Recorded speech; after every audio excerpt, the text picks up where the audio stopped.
कैसे हैं आप सब लोग। वेलकम बैक टू विद्यार्थी। मैं हूं आकांक्षा, आपकी साइंस टीचर। और क्लास 7 का चैप्टर नंबर 7 अब ऑलमोस्ट खत्म ही होने वाला है, बस एक लास्ट पार्ट बाकी रह गया है। तो भाई हम क्या पढ़ रहे थे, हम देख रहे थे कि हीट कैसे कैसे ट्रांसफर होती है हमारे नेचर में, यानी किस किस प्रोसेस से। सारे फेनोमेना हम अब तक देख चुके हैं जो कि 3 टाइप के होते हैं। सबसे पहला प्रोसेस क्या था, कंडक्शन था, उसके बाद कन्वेक्शन, फिर रेडिएशन, फिर हमने वाटर साइकिल पढ़ा। और अब हम ये पढ़ने वाले हैं कि जो हमारा अंडरग्राउंड वाटर होता है आखिर वो अर्थ के सरफेस में नीचे सीप डाउन होता कैसे है। चलिए आइए देखते हैं डिटेल एनसीईआरटी ने आपको किस फैक्ट के साथ ये चीजें बताई हुई हैं। ठीक है, स्टार्ट करते हैं। तो भाई सबसे पहला सवाल यहाँ इस बच्ची के दिमाग में जो कि बिल्कुल करेक्टली आता है कि आखिर जो पानी है वो किस तरीके से हमारे अर्थ के सरफेस पे सीप डाउन होता है, रिस जाता है, एब्जॉर्ब होता है। तो अब आप लोगों ने देखा होगा कि लोग जो हैं पानी कहाँ से निकालते हैं, कुएं से निकालते हैं, हैंड पंप से निकालते हैं, या अपने घरों में बोरिंग वगैरह करा के रख लेते हैं। तो ये सारा ही पानी कहाँ से आ रहा है, ये सारा पानी आ रहा है ग्राउंड से, नीचे से आ रहा है। ठीक है, उसके साथ साथ अगर हमें और ज्यादा अंडरस्टैंड करना है कि ये पूरा फेनोमेना अंडरस्टैंड करना है कि किस तरीके से ये जो पानी है अर्थ के सरफेस में नीचे एब्जॉर्ब हो रहा है, सीप डाउन हो रहा है, उसके लिए हम परफॉर्म करेंगे एक इजी सी एक्टिविटी। क्यों? क्योंकि एक्टिविटी के थ्रू चीजें ज्यादा अच्छे से समझ आती हैं और साथ ही साथ एक्टिविटी करने में मजा भी आता है। तो भाई बड़ी ही आसान सी एक्टिविटी, आप खुद से घर पे भी ये कर सकते हैं। तो आपने करना क्या है, आपने इस तरीके की प्लास्टिक की पानी वाली बोतल लेनी है, 3 एक ही जैसी बोतल लेनी है आपको, तीनों को इक्वली काटना है, हाफ इस तरीके से। ठीक है, अब इन तीनों में आपने कैप लगा देनी है। कैप जो है इनकी, उसमें आपको एक छोटा सा यहाँ पे होल कर देना है। ठीक है, तीनों में आपको होल कर देना है। अब आपको इस तरीके का एक क्लैंप स्टैंड लेना है और इस बॉटल को, तीनों बॉटल को इस स्टैंड में अटका देना है। ठीक है, इसके एक के अंदर आपको भर देनी है क्ले यानी कि गीली या चिकनी मिट्टी, दूसरे में आपको डालनी है सैंड यानी कि बालू, और तीसरे में आपको डालने हैं ग्रेवल यानी कि कुछ छोटे छोटे पेबल्स या स्टोन आप इसकी जगह लेके डाल सकते हैं।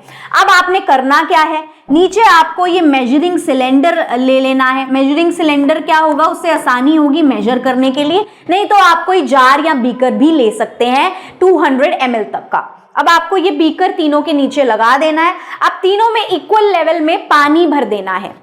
ठीक है, वाटर भर देना है आपको।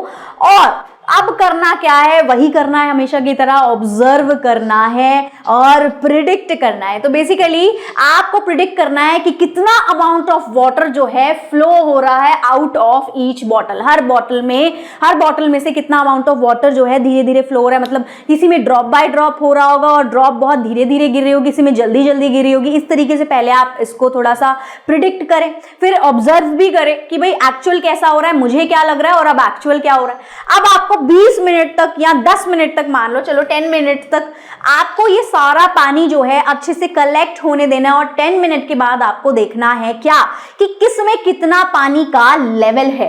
कंपेयर करना है अमाउंट ऑफ वाटर को, जिससे कि आपको क्या पता चलेगा कि किस में से पानी जल्दी फ्लो करके नीचे आ गया है, यानी सीप डाउन जो है वाटर किस में पहले हो रहा है और किस में बाद में हो रहा है। ये आपको पहले यहां पर ऑब्जर्वेशन टेबल में क्या करना है, प्रिडिक्ट करना है। तो भाई मेरे हिसाब से मेरे को जो लगा मैंने वो लिखा है। जैसे कि पहले तो मुझे लगा कि जो ग्रेवल्स हैं, जो पत्थर हैं, उसके बीच में क्या है, काफी सारा स्पेस है, तो पानी बहुत अच्छे से ट्रैवल कर पाएगा, फ्लो कर पाएगा। तो यानी यहाँ पर सबसे जल्दी जो है पानी कलेक्ट हो जाएगा और सबसे ज्यादा यानी फास्टेस्ट जो है पानी यहाँ पर कलेक्ट हो जाएगा।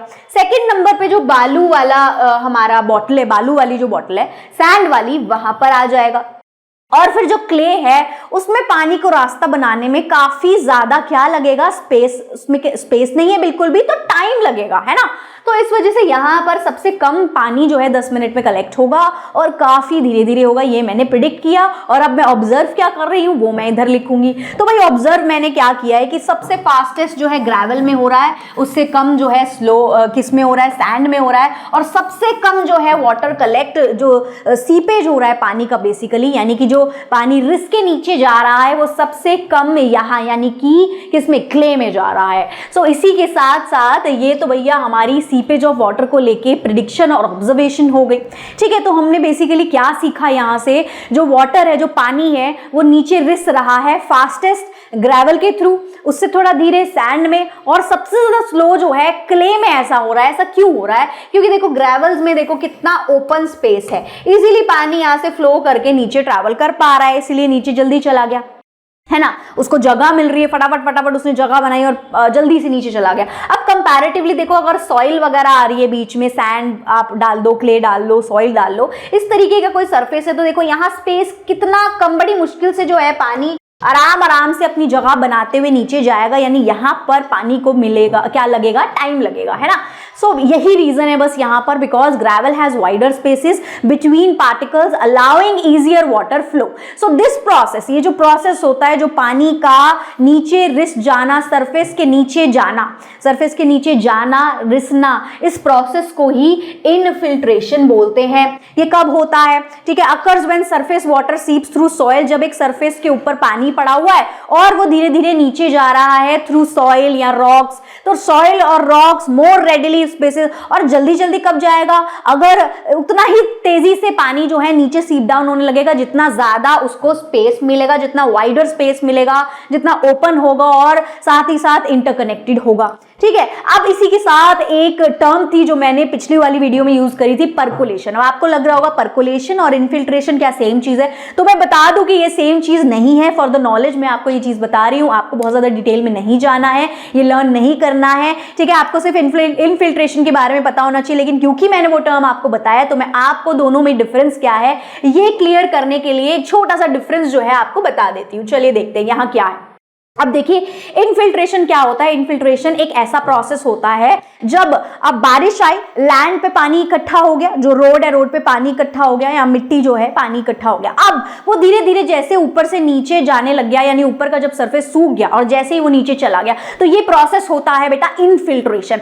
अब नीचे जैसे लेयर बाय लेयर अब भी और नीचे जाने लगेगा ना, वो धीरे धीरे लेयर बाय लेयर और डीप चला जाएगा, डीप चला जाएगा, और सबसे नीचे वाली लेयर पे जाके फाइनली वो स्टोर होगा या रुक जाएगा, ऐसा होगा। ठीक है, तो जब लेयर बाय लेयर वो जब नीचे जाए जा रहा है तो उस वाले प्रोसेस को बोलते हैं परकोलेशन। यानी जो पहला प्रोसेस है, सबसे पहले जब पानी एब्जॉर्ब होने लग जाएगा उसको इनफिल्ट्रेशन बोलते हैं, और उसके बाद जब धीरे धीरे लेयर बाय लेयर पानी नीचे और ज्यादा एब्जॉर्ब होता है, डीप में जाता है, उस प्रोसेस को परकोलेशन बोलते हैं। यानी इनफिल्ट्रेशन के बाद वाले प्रोसेस को परकोलेशन बोलते हैं। और इनफिल्ट्रेशन होता है जब सरफेस पे जो पानी है वो ग्राउंड लेवल पे जाने के लिए एंटर कर गया है, इसको बोलते हैं इनफिल्ट्रेशन। और जब उस पानी की मूवमेंट होती है सॉइल के अंदर अपर लेयर से लेकर डीपर लेयर्स तक, उसको बोलते हैं परकोलेशन। अब इनकी लोकेशन कैसी है? ये तो सॉइल के सरफेस पे होगा, और ये कहां होगा? सॉइल के पोर्स से अंदर जाएगा, सॉइल के अलग अलग लेयर्स में। इसकी डायरेक्शन मोस्टली बिल्कुल स्ट्रेट होती है, सीधे सीधे सरफेस से नीचे चला जाएगा, डाउनवर्ड, दैट्स इट। यहां क्योंकि उसने डीप में जाना है तो वो जगह जहां जहां मिलेगी अपनी जगह बनाते हुए जाएगा, तो यानी टेढ़ा मेढ़ा भी जा सकता है ना, यानी लेटरल हो सकती है उसकी डायरेक्शन, वर्टिकल भी हो सकती है। अब यहाँ ये एग्जाम्पल एक देख लेते हैं। आमतौर पे जो बारिश का पानी होता है वो जब सोख होने लग जाता है सॉइल के अंदर, ठीक है, आफ्टर रेनफॉल, तो ये ऊपर सरफेस से पानी गायब हो गया, यानी इनफिल्ट्रेशन हो गया। अब जो आगे का प्रोसेस होगा, यानी कि वो नीचे धीरे धीरे सीप डाउन होगा, रिसेगा सॉइल की लेयर्स में, layer by layer after infiltration, तो ये हो गया हमारा परकोलेशन। आई होप अब आपको अच्छे से दोनों के बीच में डिफरेंस समझ आ गया होगा। चलिए इसी के साथ वापस से टॉपिक पे आ जाते हैं। तो टॉपिक हमारा ये है कि जो पानी है वो सीप हो रहा है through soil and rocks stored at. अब जो पानी हमारा सीप हो रहा है किस चीज के थ्रू, मतलब कहां से होते हुए जा रहा है? सॉइल से, रॉक से गुजरते हुए जा रहा है, और वो स्टोर हो रहा है, यानी अब जो हमारा वो स्टोर्ड वाटर है उसी वाले वाटर को बोलते हैं ground water in the pore spaces of sediments and rock opening, जो कि कहां पर चला जाता है? नीचे, जहां पोर्स के स्पेस होते हैं, सेडिमेंट्स होता है, रॉक की ओपनिंग्स होती हैं, यानी अब जो लेयर है जहां जाके वो पानी स्टोर हो रहा है, ग्राउंड वाटर स्टोर हो रहा है, उस लेयर को बोलते हैं क्या? एक्विफर्स। ठीक है, यानी वो जो हमारी लेयर है जहां ग्राउंड वाटर स्टोर हो रहा है सबसे नीचे, उस वाली लेयर को एक्विफर्स बोलते हैं। We extract this water by digging well. हम इस वाले पानी को कैसे एक्सट्रैक्ट कर सकते हैं, बाहर निकाल सकते हैं? कुआं खोद के, है ना। घर में बोरिंग लगा सकते हैं हम, बोरिंग। और साथ ही साथ अब ये मैटर मतलब कितना गहरा खोदना है ये किस चीज पे डिपेंड करेगा कि लोकेशन क्या है आपकी, है ना। क्यों? क्योंकि कहीं कहीं जैसे राजस्थान में चले जाओगे तो बड़ा ही डीप खोदना पड़ता है। क्यों? क्योंकि वहां ग्राउंड वाटर का लेवल शायद थोड़ा कम है, इस वजह से डीप खोदना पड़ेगा, तब जाके कई मीटर्स के बाद जाके पानी जो है मिलेगा। ग्राउंड वाटर लेवल जो है बहुत ज्यादा नीचे होता है वहां पर। और कई जगह ऐसी होती है जो सी वगैरह के पास होती है, वहां ग्राउंड वाटर का लेवल जो है बहुत ज्यादा ऊपर होता है, तो वहां थोड़े ही मीटर्स के बाद पानी मिल जाता है, तो उतना ज्यादा कुएं को डिग नहीं करना पड़ता या फिर बोरिंग्स को उतना डिग नहीं करना पड़ता। आई होप आपको ये भी अच्छे से समझ आ गया अब, ठीक है। अब यहाँ देखो ये फेनोमेना आपको थोड़ा सा समझाने के लिए फोटो दिया हुआ है। यहाँ देखो बारिश हुई, ठीक है, बारिश हर जगह हो रही है, यहाँ लैंड पे हो रही है, प्लांट्स पे गिर रही है, वाटर बॉडीज में जा रही है। अब देखो इस तरीके से ये सरफेस के अंदर जो है पानी सीप डाउन होने लग गया, एब्जॉर्ब होने लग गया, सरफेस से नीचे जाने लग गया है, ठीक है। ये सरफेस से नीचे जा रहा है यानी ये हो रहा है इनफिल्ट्रेशन। अब जैसे ये लेयर बाय लेयर होता हुआ जाएगा तो इसको बोलेंगे पर्कुलेशन। और जहां ये जाके इकट्ठा हो जाता है यानी स्टोर हो जाता है, उस वाली लेयर को हम क्या बोलते हैं? एक्विफर बोलते हैं। समझ आ गया एक्विफर क्या है? चलिए इसी के साथ आगे बढ़ जाते हैं। सो जो ग्राउंड वाटर है वो लिमिटेड हो गया है अब बहुत ज्यादा, है ना। क्यों? क्योंकि एक तो हम ग्राउंड वाटर का ओवर एक्सट्रैक्शन कर रहे हैं, यानी ज्यादा उसको निकाले जा रहे हैं। ज्यादा क्यों निकाल रहे हैं? क्योंकि पॉपुलेशन भी बहुत ज्यादा ग्रो कर रही है, पॉपुलेशन बहुत ज्यादा हमारी जो है बढ़ती चली जा रही है, तो पानी की जरूरत भी ज्यादा है। लोग घर घर जगह जगह बोरिंग अपने घरों में पर्सनल यूज के लिए जो है खुदवाने लग गए हैं, तो फिर वो लोग ओवर एक्सप्लॉइट करते हैं, पानी का मिस यूज करते हैं, बहुत ज्यादा पानी का इस्तेमाल कर रहे हैं। तो कहीं पर क्या हो रहा है इस वजह से, कहीं कहीं पर तो जो है घंटे दर घंटे के लिए पानी आता है, पर आर बेसिस पे आता है। कहीं कहीं ऐसी जगहें भी हैं अभी भी इंडिया में जहां पानी आता ही नहीं है और गवर्नमेंट को उनको पानी भेजना पड़ता है और वो एक एक बाल्टी से दो दो दिन काम चलाते हैं ना, क्योंकि वहां पानी आ ही नहीं रहा है। सो इस चीज बेसिकली साथ ही साथ और क्या चीज हो रही है कि डेवलपमेंट बहुत ज्यादा हो रही है, क्योंकि पॉपुलेशन बढ़ गई है तो भैया अब रहने के लिए घर भी चाहिए, तो वेजिटेशन कम हो रही है। क्यों? क्योंकि वही वाली लैंड को तो काट देंगे, है ना। जो खेत खलियान है उसको हटा दिया गया, वहां तो पक्के घर बना दिए जा रहे हैं, कंक्रीट रोड बना दी जा रही है, ठीक है। सो कंक्रीट सरफेस वगैरह होने की वजह से जो ग्राउंड वाटर पहले अच्छे से नीचे रिस जाता था, सॉइल है ऊपर तो बढ़िया वो नीचे चला जाएगा, रिस सीप डाउन हो जाएगा। लेकिन कंक्रीट सरफेस जो आजकल जो पक्की सड़कें बन रही हैं वो कुछ इस मटेरियल की होती है कि अंदर पानी एक तो बहुत मुश्किल से जा पाता है और बहुत समय लगता है, और कई बार वो एब्जॉर्ब होने के बजाय एब्जॉर्ब ही नहीं इतना हो रहा है, वो वाटर जो है वेपर ज्यादा बन जा रहा है, ठीक है। सो इसकी वजह से इनफिल्ट्रेशन बहुत लिमिटेड हो गया है, लिमिट हो गई है उसकी, और ग्राउंड वाटर डिप्लीट होता जा रहा है, खत्म होता जा रहा है। इसीलिए हम उसके लिए क्या क्या कर रहे हैं? हम रेन वाटर हार्वेस्टिंग के सिस्टम्स बना रहे हैं, जगह जगह हम जो बारिश का पानी है उसको जो है स्टोर करने की कोशिशें कर रहे हैं लोग अपने अपने तरीके से चीजें करने में।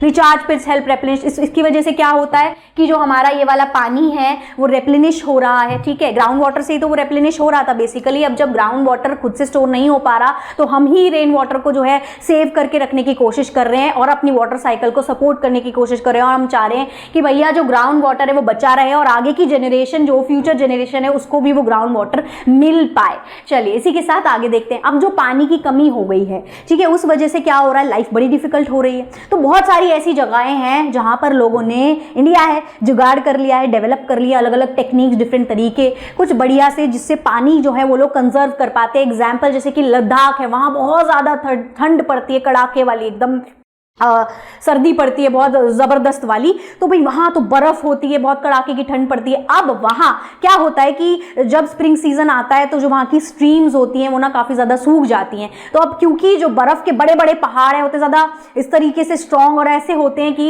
हीट की रेडिएशन से, और ठंड क्योंकि वहां उस एरिया में बहुत ज्यादा होती है, तो हीट की रेडिएशन से वो जो बर्फ के पहाड़ हैं वो मेल्ट नहीं हो पाते हैं। तो लोगों ने कुछ जुगाड़ निकाला। अब वहां के लिए क्या जुगाड़ निकाला? कंजर्व करने के लिए पानी को ड्यूरिंग विंटर वो क्या करते हैं कि भैया एक पाइप आइस तुपाज वो लोग बनाते हैं। आइस तुपाज क्या होते हैं, कैसे बनाते हैं, आइए देखते हैं। तो वही क्या होता है, स्प्रिंग के सीजन में लद्दाख में मैंने बताया ना नदियां सूख जाती हैं, पानी की बहुत ज्यादा कमी आती है, और जो सन की रेडिएशन है उसकी हीट से वो इतने बड़े बड़े स्नो के माउंटेन्स को जो है मेल्ट नहीं कर पाते हुए, टेम्परेचर वहां पे बहुत ज्यादा लो होता है, ठीक है, कम होता है। During winters water from mountain stream, अब जो पानी माउंटेन की स्ट्रीम्स में आ रहा होता है, जो अभी माउंटेन की स्ट्रीम में पानी होता है, वहां पाइपलाइन को लगा दिया जाता है, पाइप्स कनेक्ट कर दी जाती हैं, देखो बड़े वाले पहाड़ से, और इन पाइप्स को आगे तक लेकर जाया जाता है जहां टेम्परेचर टेम्परेचर थोड़ा सा इससे बेटर हो। ठीक है, यहाँ पर इन पाइप्स को ऐसे लगा दिया जाता है और थोड़ा ऐसे ऊंचा करके बाहर निकाल दिया जाता है और पानी यहाँ से सप्लाई हो रहा है लगातार। अब जैसे यहाँ पानी आ रहा है, अभी सर्दी में तो यहाँ पर क्या है, टेम्परेचर वही है, ठंडा है बहुत ज्यादा, तो पानी स्प्रिंकल करते हैं इस तरीके से। तो जब स्प्रिंकल करते हैं पानी इस तरीके से तो वो पानी बर्फ बन जाता है। ठीक है, मतलब वो एक कच्ची बर्फ बन रहा है बेसिकली। ठीक है, कच्ची बर्फ बन रहा है तो क्या है कि जब जो धूप पड़ेगी जैसे ही उस पर तो वो इजीली मेल्ट होने लग जाएगा, है ना, जबकि जो पक्के पहाड़ होते हैं इनको मेल्ट करना बहुत ज्यादा मुश्किल हो गया। तो ये जगह जगह लोगों ने बना दिए, किस वजह से बना दिए कि भाई ये कच्ची बर्फ का बड़ा सा पहाड़ बन जाता है, इसको ही कहते हैं आइस स्तूपा। अब जब इस पे हीट पड़ेगी, सन की रेडिएशन जो है, सन की रेडिएशन से जो हीट पड़ेगी बेसिकली, तो ये वाली जो आइस होती है ये मेल्ट होने लग जाती है और फिर ये पानी बहकर स्ट्रीम्स में चला जाता है और फिर वो स्ट्रीम्स के पानी को अपने घर की, अपने हाउस होल्ड वर्क में, अपने जो है वेजिटेशन में और बहुत सारी चीजों में, फार्मिंग वगैरह में जो है यूज करते हैं पूरी समर्स में। समझ आया? चलिए अब इसी के साथ एक फटाफट से पूरे चैप्टर का शॉर्ट रिवीजन कर लेते हैं। ठीक है, सबसे पहले हमने हीट ट्रांसफर पढ़ा। ठीक है, कि भैया हमारे नेचर में हीट कैसे कैसे ट्रांसफर होती है। तो भाई 3 प्रोसेस की वजह से वो ट्रांसफर होती है। वो 3 प्रोसेस क्या क्या है, 3 तरीके क्या है, कंडक्शन, कन्वेक्शन और रेडिएशन। कंडक्शन में हमने क्या पढ़ा कि जो हीट होती है वो पास होती है हॉट वाले पार्ट से कोल्ड वाले पार्ट की ओर बिना पार्टिकल की मूवमेंट के। ठीक है, गुड कंडक्टर जो होते हैं वो इजीली हीट को अपने अंदर से पास होने देते हैं, जैसे कि मेटल्स, और जो पुअर कंडक्टर होते हैं उनको इंसुलेटर्स बोलते हैं और वो इजीली अपने अंदर से हीट को पास होने नहीं देते, जैसे कि वुड और प्लास्टिक।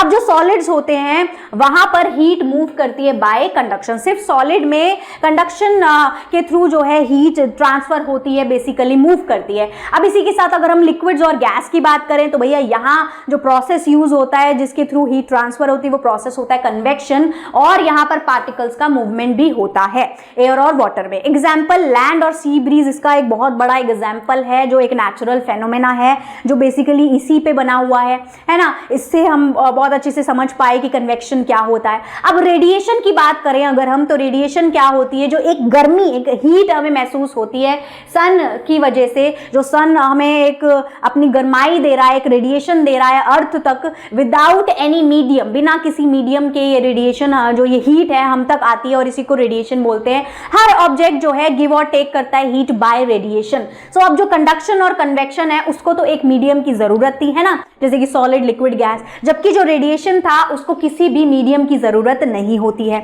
अब ये जो प्रिंसिपल है ये ऑल्सो किस चीज में काम आते हैं हमारी रियल लाइफ में, घर और कपड़ों में। ठीक है, जैसे कि हमने क्या क्या चीजें पढ़ी थी कि भैया अब जहां पर एनवायरमेंट, जो टेम्परेचर है बेसिकली बाहर का बहुत ज्यादा ठंडा या गर्म होता है, तो घर जो होते हैं, जो ईंटें होती है उनमें होल्स होते हैं जिस वजह से एयर ट्रैप हो जाती है, जिस वजह से अंदर का एक अलग टेम्परेचर है, बाहर का एक अलग है ना। तो लोगों को सर्दी में अंदर गर्मी मिले और बाहर गर्मी में अंदर सर्दी मिले, इस तरीके से जो है घर बिल्ड किए जाते हैं ऐसी जगहों पर जहां बहुत ज्यादा ठंड या बहुत ज्यादा गर्मी पड़ती है। ठीक है, साथ ही साथ जो कपड़े हैं उस पर भी यही फेनोमेना यूज होता है, जैसे कि बहुत ज्यादा सर्दी हो रही है तो हम वुलन क्लॉथ पहन रहे हैं, हम लेयरिंग कर रहे हैं उसके ऊपर। तो लेयरिंग जब हम कर रहे हैं तो क्या फेनोमेना लग रहा है कि वही जो हवा है वो उसके होल्स में ट्रैप हो जा रही है, जिससे जो गर्मी है, हमारे बॉडी की जो हीट है वो हमारे अंदर ही है और जो बाहर की सर्दी है वो हमें इतनी नहीं महसूस होती है। इसी के साथ फिर हमने वाटर साइकिल पढ़ा आगे। वाटर साइकिल में हमने क्या क्या चीजें पढ़ी कि जो पानी है वो ऊपर आसमान की तरफ जाता है as a form of vapour. ठीक है, वेपर के वो ऊपर जाता है और गर्म हवा वो होती है, जो गर्म हवा होती है वो लाइटर होती है तो वो राइज अप होती चली जाती है। ऊपर टेम्परेचर क्योंकि कूल होता है तो वहां पर वो कंडेंस हो जाती है, कंडेंसेशन होता है और बादल बन जाते हैं। फिर वो बादल जो है धीरे धीरे भर जाता है जब, तो क्या होता है, तो प्रेसिपिटेशन होता है और एज अ रेनफॉल या हेल या फिर स्नो के फॉर्म में वो नीचे वापस आता है। फिर जो वो पानी नीचे वापस आता है वो हमारे अर्थ सरफेस में सीप डाउन हो जाता है, बेसिकली ग्राउंड वाटर इकट्ठा हमारा होने लग जाता है। साथ ही साथ काफी सारा पानी जो ओशियन और सी से भी इवेपोरेट हुआ था वो वापस ओशियन और सी को मिल जाता है। फिर से वो इवेपोरेशन जब होती है फिर वो कंडेंसेशन, प्रेसिपिटेशन, ये पूरा वाटर साइकिल इस तरीके से चलता रहता है, इसीलिए इसको वाटर साइकिल बोलते हैं क्योंकि इट्स अ साइकिल। इसके बाद इनफिल्ट्रेशन हमने पढ़ा कि पानी किस तरह से सीप होता है, पानी जब रिस रहा होता है थ्रू सॉइल या रॉक तो उसी को बोलते हैं इनफिल्ट्रेशन। ग्राउंड वाटर क्या होता है, जो पानी हमारे लिए स्टोर हो, बेसिकली जो साफ पानी हमारे लिए स्टोर होता है under the ground in rocks and soil, उसको बोलते हैं ग्राउंड वाटर। एक्विफर्स क्या होती है, वो वाली लेयर जहां पर जो है पानी हमारा बेसिकली स्टोर होता है, उस वाली लेयर को एक्विफर बोलते हैं जहां पर रॉक्स और सॉइल प्रेजेंट होते हैं। इसी के साथ ये चैप्टर यहाँ पर समाप्त होता है। आई होप आपको सब कुछ बहुत अच्छे से समझ आया होगा। Thank you so much for watching. Like, subscribe and share with your friends. फिर मिलेंगे अगली वीडियो में, तब तक के लिए बाय बाय क्यूरीज।